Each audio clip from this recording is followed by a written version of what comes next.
Bismillahirrahmanirrahim. Assalamualaikum warahmatullahi wabarakatuh. Salam sejahtera bagi kita semua dan semoga kita selalu dalam lindungan Allah Subhanahu wa taala. Sebelumnya, izinkan saya untuk memperkenalkan diri terlebih dahulu. Saya Mirnawati SEMM, dosen tetap program studi Diploma 3 Administrasi Perkantoran Politeknik Kutaraja di bawah naungan Yayasan Pendidikan Sarana Ilmu Kutaraja di Banda Aceh. Saat ini, saya sedang dalam proses mengikuti sertifikasi dosen gelombang 1 yang diselenggarakan oleh Kemendikti-Saintek tahun 2025, yaitu pernyataan diri dosen unjuk kerja Tridharma Perguruan Tinggi atau PDD UKTPT pada bidang pengajaran. Pada kesempatan ini, saya akan memaparkan salah satu mata kuliah yang sedang saya ampuh saat ini, yaitu mata kuliah pengantar manajemen. Mata kuliah pengantar manajemen diampuh pada semester 1 dengan bobot 2 SKS. Mata kuliah ini diampuh selama 16 kali pertemuan, di mana 14 kali pertemuan adalah materi dan 2 kali pertemuan adalah ujian tengah semester dan ujian akhir semester. Tujuan dari pengajaran pada mata kuliah ini diberikan kepada mahasiswa program studi administrasi perkantoran adalah untuk membekali mahasiswa dalam memperluas tentang manajemen, teori dan konsep manajemen yang kompleks, dinamis, yang selalu mengalami perubahan dan bersifat global. Sebagai seorang dosen, memiliki peran penting dalam melaksanakan kewajiban Tridharma Perguruan Tinggi pada bidang pengajaran. Maka, dalam menjalankan proses pembelajaran, saya menerapkan model DIA atau DIA, yaitu Delivery, Interaction, and Assessment sebagai pendekatan utama. Delivery merupakan tahap di mana dosen menyampaikan materi pembelajaran kepada mahasiswa secara sistematis, terstruktur, dan menarik dengan tujuan utamanya adalah memberikan pemahaman konseptual dan teoritis yang kuat kepada mahasiswa. Metode pengajaran yang saya terapkan di kelas adalah Student Centered Learning atau SCL.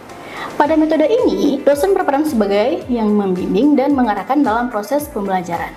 Sementara, mahasiswa didorong untuk terus aktif, berpikir kritis, mandiri, dan bertanggung jawab terhadap pengetahuan yang didapat selama di dalam kelas. Materi yang saya bahas dalam video pembelajaran ini adalah tentang motivasi dan kepemimpinan, di mana materi ini merupakan bagian dari mata kuliah pengantar manajemen yang saya ampuh dan disusun dengan mengacu pada capaian pembelajaran lulusan atau CPL yang telah ditetapkan oleh program studi.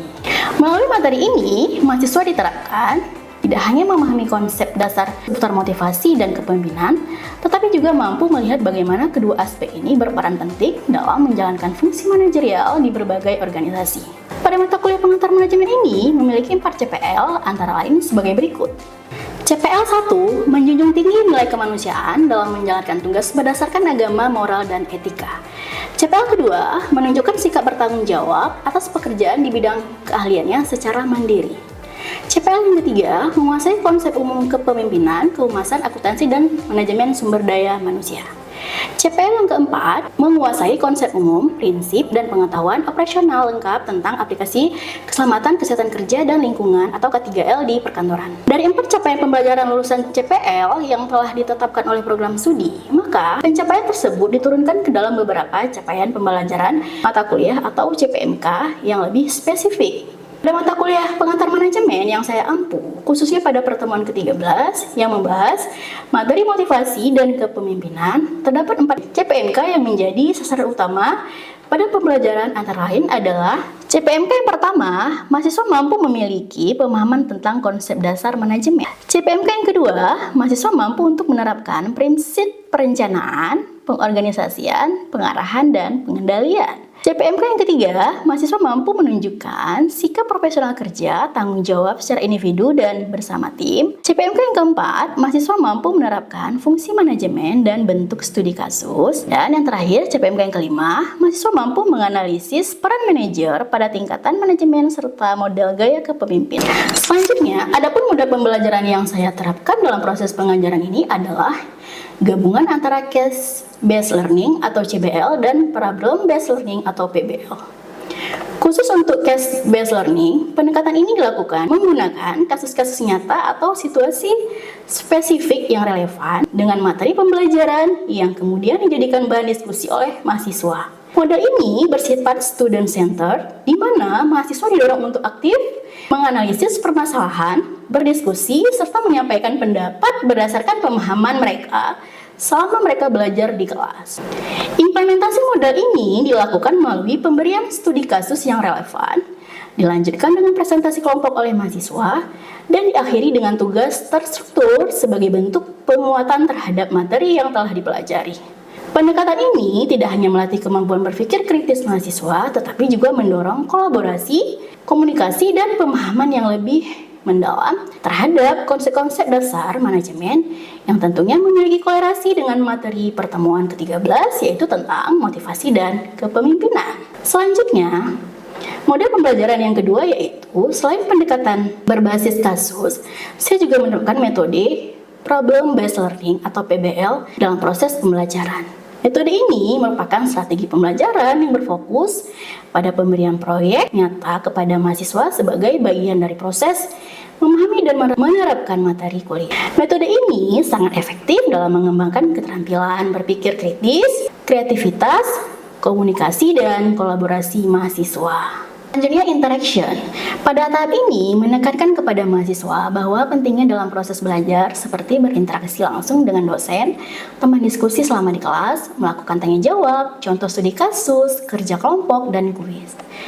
Komponen ini bertujuan untuk mendorong partisipasi, membangun pemikiran kritis, dan memperkuat pemahaman mahasiswa melalui komunikasi dan kolaborasi. Sebelum saya memulai kegiatan pembelajaran, saya akan mengucapkan salam terlebih dahulu dan menyapa mahasiswa agar interaksi selama pembelajaran di kelas lebih enjoy dan terbuka. Lanjut menyampaikan tujuan dan motivasi belajar kepada mahasiswa, serta melihat daftar hadir atau absensi. Itu mengajak mahasiswa untuk merespon pertanyaan saya terkait pembahasan materi yang dipelajari pada minggu lalu, dan menyamakan persepsi terkait materi yang akan dipelajari pada hari ini, dengan tujuan agar mahasiswa dapat memahami arah dan tujuan pembelajaran secara lebih jelas dan menciptakan suasana belajar yang aktif tentunya. Saya akan membuka perkuliahan dengan menyampaikan materi ajar pada hari ini, di mana dalam proses penyampaian materi besar harapan saya mahasiswa ikut juga terlibat aktif selama di kelas. Misalnya, dengan mengajukan pertanyaan setiap bagian materi, serta saya memberi ruang bagi mahasiswa untuk menanyakan bagian yang belum mereka pahami pada materi tersebut. Saya juga memberikan umpan balik secara langsung atas tanggapan atau pertanyaan dari mahasiswa agar dapat menciptakan suasana diskusi interaktif selama di dalam kelas.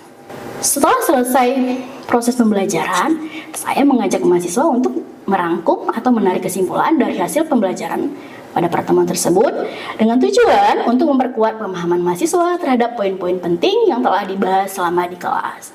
Pada tahap akhir yaitu assessment, saya melakukan evaluasi kepada mahasiswa dengan memberikan sebuah tugas untuk melihat sejauh mana pemahaman mereka terhadap materi yang telah dipelajari selama di kelas. Secara praktik, saya menerapkan metode ini dengan memberikan tugas kepada mahasiswa seperti kerja kelompok pada sesi akhir pertemuan perkuliahan berakhir.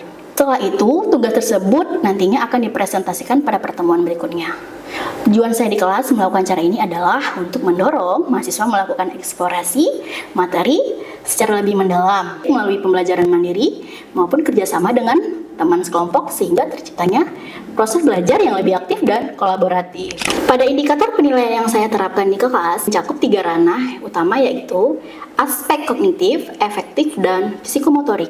Tujuan penilaian ini saya lakukan adalah untuk mengukur kemampuan berpikir mahasiswa, sikap dan tanggung jawab mereka selama proses pembelajaran, serta dapat menampilkan keterampilan pada saat mengerjakan tugas maupun saat presentasi di kelas. Pada penilaian kognitif, saya memastikan kembali bahwa mahasiswa dapat memahami konsep dasar motivasi dan kepemimpinan, serta teori-teori kepemimpinan.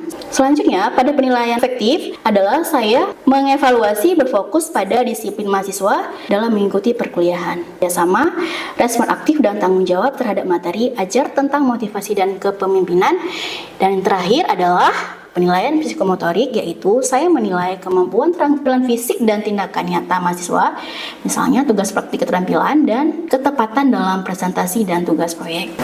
Model penilaian yang saya gunakan selama pembelajaran adalah mengacu pada ketentuan pedoman akademik Politeknik Kutaraja dengan komposisi penilaian antara lain adalah aktif partisipatif sebesar 10%, hasil proyek 20%, tugas terstruktur 10%, tugas mandiri 10%, ujian tengah semester 20%, dan ujian akhir semester 30%. Skema ini dirancang untuk mencerminkan keseimbangan antara partisipasi, tugas, dan hasil ujian dalam penilaian capaian pelajaran mahasiswa didapat secara menyeluruh. Demikianlah sistem pengajaran yang saya lakukan dengan menggunakan sistem DIA. Selanjutnya, saya akan menampilkan cuplikan video kegiatan perkuliahan yang saya lakukan pada mata kuliah pengantar manajemen yang berlangsung di salah satu kelas program studi administrasi perkantoran Politeknik Kutaraja. Assalamualaikum. Apa kabar semuanya? Jadi sebelum Ibu memulai ya, ada yang masih ingat nggak materi minggu lalu? Tentang SDM. Tentang SDM. Apa itu SDM? Sumber daya manusia. Kita ini siapa? Kalau kalian calon-calon SDM. Insya Allah nanti kedepannya jadi orang sukses ya. Ada nggak yang pengen sukses? Kalau kita mau sukses, tujuan utamanya apa? Niat. Oke, yang kedua usaha. Terus belajar nggak? Berdoa udah pasti dong, ya kan? Kan kita sholat ya? Kalau nggak sholat, nggak berdoa. Intinya tidak boleh meninggalkan sholat. Nah, sebelum kita mulai nih, kasih absen dulu kalau di absen ya. Jadi sebelum kita melanjutkan materi hari ini tentang motivasi dan kepemimpinan ya. Nah, kira-kira apa itu motivasi? Ada yang tahu nggak? Dorongan atau hasrat, ya kan? Kalian di kuliah motivasinya untuk apa? Belajar, ya. Oke, kita lanjut ya. Jadi hari ini materinya itu tentang motivasi dan kepemimpinan. Jadi kita itu harus punya motivasi untuk sukses, gitu ya. Oke. Nah, yang pertama itu ada apa itu motivasi? Karena motivasi adalah sebuah dorongan, hasrat ataupun minat yang begitu besar di dalam diri seseorang untuk mencapai suatu keinginan, cita dan citra dan tujuan tertentu. Jadi kalau misalnya motivasi saya, Bu, saya itu kuliah pengen jadi orang sukses, apa lagi tuh? Pengen membahagiakan orang tua, pengen cepat dapat kerja misalnya, iya kan? Nah, ini adalah tujuan dari motivasi itu. Meningkatkan kinerja dan produktivitas ya. Dalam artian kita memotivasi seseorang agar dia itu lebih giat dalam mencapai suatu target. Jadi kalau kita ingin melakukan sesuatu itu, produktivitas itu adalah hasil ya, kan, menghasilkan. Jadi kalau kita lebih giat lagi, hasilnya itu lebih memuaskan. Yang kedua adalah mendorong perilaku positif, terus menumbuhkan semangat dan antusias. Gimana antusias itu? Menggebu-gebu gitu ya. Jadi kita pengen hal-hal yang pengen kita dapat itu gimana cara harus dapat, ya kan? Iya, ambisius ya. Karena nanti kalau terlalu ambisi, pas nggak dapat, zong hasilnya agak kecewa gitu ya. Oke, terus meningkatkan kepuasan. Nah, seseorang kalau udah dikatakan puas, berarti apa? Senang kan? Jadi sesuatu yang kita inginkan itu terpenuhi, dicapai. Terus selanjutnya mengembangkan potensi diri. Itu kita untuk belajar, berinovasi, berkembang secara pribadi maupun profesional. Teori hierarki Maslow, pernah dengar? Ini ada kebutuhan fisiologis, ya kan? Kedua ada kebutuhan keamanan. Kalau fisiologis, pertama ada makanan, apalagi minuman, kebutuhan sosial. Keempat ada kebutuhan penghargaan. Itu misalnya kita udah bekerja, kita pengen mendapatkan reward dari kita bekerja. Nah, ada teori harapan menurut Flow, ada teori motivasi juga, Hayden Ashford ya. Nah, kalau dari semua teori ada 5 teori, yang mana yang paling sering dipakai? Yang mana? Yang nomor 3 ya, teori hierarki Maslow. Karena manusia itu membutuhkan ini, kebutuhan fisiologis, ya kan? Kalau keamanan itu perlu nggak? Perlu ya. Oke, kalau misalnya nih kita kerja di perusahaan, kalau misalnya perusahaan itu tidak ada security atau kepolisiannya, itu tidak aman ya. Sebelum lanjut, ada yang mau bertanya? Ini juga ada jenis-jenis motivasi ya, ada faktor internal, itu yang pertama ada harga diri dan ada harapan, ada kebutuhan, ada kepuasan kerja dan tanggung jawab. Dan dari faktor internal itu kita semua butuh di sini, ya kan? Harga diri dan prestasi kita sebagai seorang karyawan nantinya, ya. Terus ada harapan. Harapan itu adalah sesuatu yang kita inginkan, gitu ya. Ada kebutuhan, butuh kita. Kepuasan kerja. Kita kalau bekerja itu harus bisa memuaskan, gitu ya. Bagaimana ada timbal balik antara kita dengan perusahaan, gitu ya. Namanya kita kalau udah bekerja, artinya kita punya tanggung jawab. Kerjaannya sudah diberikan, harus kita bertanggung jawab terhadap pekerjaan tadi. Ada jenis serta sifat pekerjaan, ya. Terus ada hubungan interpersonal antara kita dan teman sejawat, ya. Terus ada kondisi kerja, kondisi kita pada saat kita kerja. Terus ada kelompok kerja, ya. Itu kita kalau kita kerja di perusahaan, kita itu punya rekan, punya partner, punya gitu ya, pekerjaan yang bisa kita berbagi, gitu ya. Ya. Terus ada keamanan dan keselamatan kerja. Perlu nggak? Perlu. Saya kerja di perusahaan yang kira-kira apa ya kalau yang butuh keamanan gitu. Misalnya proyek kayak PLN misalnya, perusahaan PLN itu kan ada bagian teknisinya ya. Naik ke atas, resikonya apa coba?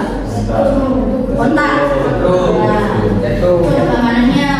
Mungkin perusahaan itu nanti memberikan apabila terjadi sesuatu, walaupun ya kita berharap tidak terjadi, tapi apabila terjadi sesuatu, perusahaan itu berhak untuk bertanggung jawab ya terhadap karyawannya yang cedera kasus tadi, gitu ya. Misalnya kayak kesengat lebah, kesengat kering, atau ada petir ya. Oke. Dan terus ada faktor-faktor pemuas, faktor-faktor yang mempengaruhi motivasi. Ada faktor pemuas. Apa itu prestasi ya? Mendorong utama seseorang untuk semangat dalam bekerja. Ada responsibility. Apa itu respon? Kita kayak merespon gitu ya. Terus ada kepuasan kerja. Selanjutnya, sini ada bagaimana cara kita meningkatkan motivasi kerja. Gimana caranya? Siapa namanya coba? Cari minat dan bakat. Cari minat dan bakat. Yang lain, Ilham? Itu positive thinking. Apa?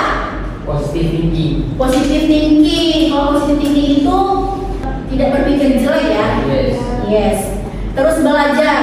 Istirahat cukup juga perlu nggak? Perlu. Karena otak kita ini nggak mungkin dipres sampai dari pagi ke pagi lagi ya. Itu istirahat otak itu. Kalian mau nggak disuruh kerja terus atau belajar terus, mau nggak? Terus mendapatkan penghargaan ya. Ini namanya lebih ke self reward. Bahasa kerennya ya. Nah, terus ada pentingnya motivasi untuk karyawan. Apa itu? Misalnya memberikan suasana positif dalam organisasi ya. Rekan kerja yang senang sama kita ya kan. Ya walaupun di dalam dunia kerja itu ada yang enak dan tidak enak ya. Tapi kita tetap bekerja sesuai proporsi aja. Apa yang diberikan itulah yang kita kerja. Ya kan? Yang enggak penting itu kita abaikan aja ya. Terus memberikan kepuasan kepada klien ya, atas pekerjaan kita. Bagaimana motivasi kerja yang baik? Dengan kerja yang nyaman, berkumpul dengan teman-teman yang baik, gitu ya. Di sini ada bahasanya refreshing. Perlu nggak sih refreshing? Perlu. Apa itu refreshing? Ya, kita jangan kerja terus ya. Jadi kita tuh kerja butuh healing ya. Tetapkan target dan fokus sesuai dengan apa yang perusahaan minta, gitu ya. Oke, nah ini tadi itu untuk yang motivasi. Lanjut ke kepemimpinan. Apa itu? Mengerti timnya. Yang lain? Orang yang bisa memimpin organisasi. Jadi dikatakan kepemimpinan itu adalah kemampuan seseorang dalam memimpin ya, dalam memimpin, dalam mengelola tim. Terus bagaimana cara dia memberikan kerja dengan tim, dengan antara atasan dan bawahan gitu ya. Itu terciptanya suatu iklim sosial yang baik ya. Yang kedua ada membantu kelompok dalam menetapkan prosedur kerja. Terus yang ketiga, membantu kelompok untuk mengorganisasi diri. Yang keempat, mengambil keputusan sama dengan kelompok. Jadi pemimpin itu dia kalau misalnya karyawan itu ada masalah, itu yang mengambil keputusan adalah pemimpin, ya. Terus memberikan kesempatan kepada kelompok untuk belajar dari pengalaman. Misalnya ada kesalahan-kesalahan yang dilakukan, itu harus ada solusinya seperti apa, gitu ya. Jadi dari kepemimpinan yang pertama ada fungsi instruktif, itu kepemimpinan yang mengandung kebiasaan mendengar pendapat siapa? Bawahan, ya. Lanjut ada fungsi delegasi. Apa delegasi? Perwakilan, ya, atau utusan dengan proses menunjukkan secara langsung maupun musyawarah, ya. Nah, selanjutnya ada model kepemimpinan. Yang pertama itu ada kepemimpinan karismatik. Apa itu karismatik? Kepemimpinan yang mempunyai magnet dari seseorang itu kan? Apa? Auranya tuh bikin menarik gitu ya. Ada nggak di sini yang auranya? Kalau contohnya siapa di sini yang terinspirasi? Saya kayak Bung Karno, ya kan? Ya. Jadi dia yang tidak pernah bukan tidak pernah ada masalah ya, tapi dia memang yang diingat oleh masyarakat atau orang gitu ya. Terus ada kepemimpinan transaksional, gitu ya. Terus ada kepemimpinan transformasi, dia berubah gitu ya, bertransformasi. Sampai sini ada yang bertanya terkait kepemimpinan? Mungkin kalian pernah ada melihat sosok pemimpin yang buat kalian itu termotivasi. Jadi kita nyambung ya antara motivasi dan kepemimpinan. Jadi kita misalnya kita pengen pemimpin itu yang seperti apa gitu. Misalnya yang transparan ya, dia yang memotivasi kita sebagai karyawannya, ya enggak? Iya. Kenapa? Karena ada model pemimpin itu bermacam-macam ya. Ada yang modelnya misalnya seperti arogan. Suka nggak yang arogan? Kalau tegas? Kalau arogan itu suka marah-marah. Ada juga dia memang suka marah-marah tapi hatinya baik. Hah? Ciri-ciri seorang pemimpin yang baik ada beberapa di sini. Itu yang pertama, mampu memimpin diri sendiri. Kalau kita mau jadi pemimpin, misalnya teman-teman mau jadi pemimpin, kira-kira kalau Ilham nih mau jadi pemimpin, apa yang mau Ilham buat ke depannya? Apa kira-kira? Maunya apa gitu? Yang lain Rashid coba. Misalnya Rashid jadi pemimpin nanti, kelak kan? Kita kan nggak tahu mana itu nanti si Rashid jadi seorang presiden, ya kan? Apa kira-kira yang ingin Rashid capai ketika Rashid itu memimpin masyarakat? Apalagi kalau presiden itu kan dia memimpin seluruh Indonesia ya. Terbesar itu kan presiden. Menurunkan angka pengangguran, keren ya? Apa lagi? Menjadi pendengar yang baik. Jadi seorang pemimpin itu harus menjadi pendengar yang baik terhadap keluhan-keluhan dari karyawan kerjanya ya. Terus inovatif. Apa inovatif? Tetap rendah hati atau low profile. Jadi gimana rendah hati itu? Dia tidak, bukan nggak marah-marah ya, tapi dalam artian bagaimana cara dia mengelola sebuah perusahaan dia sebagai pemimpinnya gitu ya.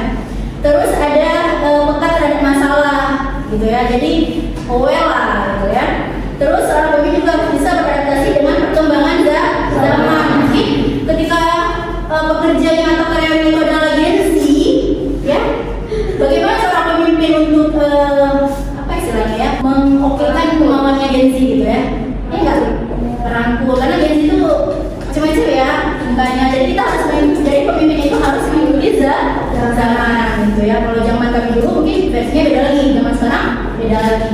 Terus percaya pada orang lain, memberi teladan juga ya, berpikir strategis, memberi feedback, transparan, itu yang paling penting kan?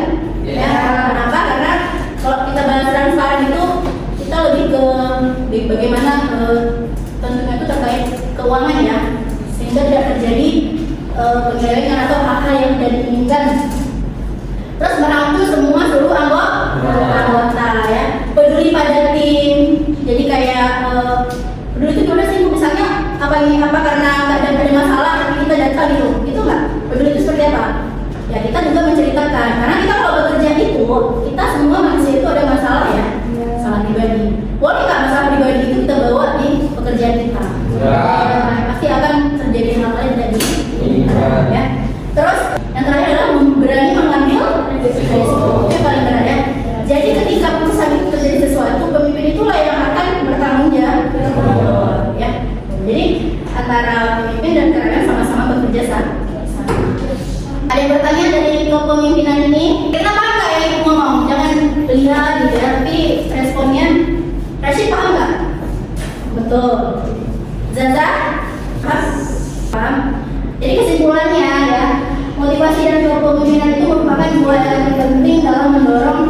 pencapaian tujuan individu maupun organisasi ya. Di mana motivasi itu berfungsi sebagai pendorong internal yang mempengaruhi perilaku seseorang. Kalau kepemimpinan itu adalah kemampuan untuk memimpin yang efektif, mampu memotivasi bawahannya gitu ya. Jadi misalnya nih karyawannya itu masih kuliahnya D3 misalnya gitu ya. Jadi seorang pemimpin itu dia memberikan dorongan kepada karyawannya, ayo kita ambil S1 misalnya, udah S1, ayo ambil S2. Kenapa? Itu jenjang karir itu kan pasti ya. Oke, yang saya mau tanya nih, kira-kira apa harapan kalian ke depannya untuk kepemimpinan ini? Apa yang harapan kalian? Kalian kan Gen Z ya, bagaimana kalian mendapatkan seorang pemimpin itu seperti apa nanti ke depannya? Yang kalian mau? Atau yang mau mengikuti zaman? Atau yang seperti apa? Transparan, yang mengikuti zaman, bukan yang semuanya Gen Z ya. Oke, jadi ini kita akan berikan kelompok ya. Coba dibagi ke kelompok itu di duduk yang ini dulu. Kita bagi kelompok. Dulu kita udah dicut. Kasus apa? Kasus korupsi. Korupsi. Setia Novanto terlibat dalam kasus korupsi proyek EKTP senilai lebih dari 2,3 Kasus korupsi ya. Oke, Dewan Koya. Terima kasih. Kelompoknya kasus korupsi. korupsi. Pencucian uang dan suap. Pencucian uang dan suap. Dari 2010 sampai 2017.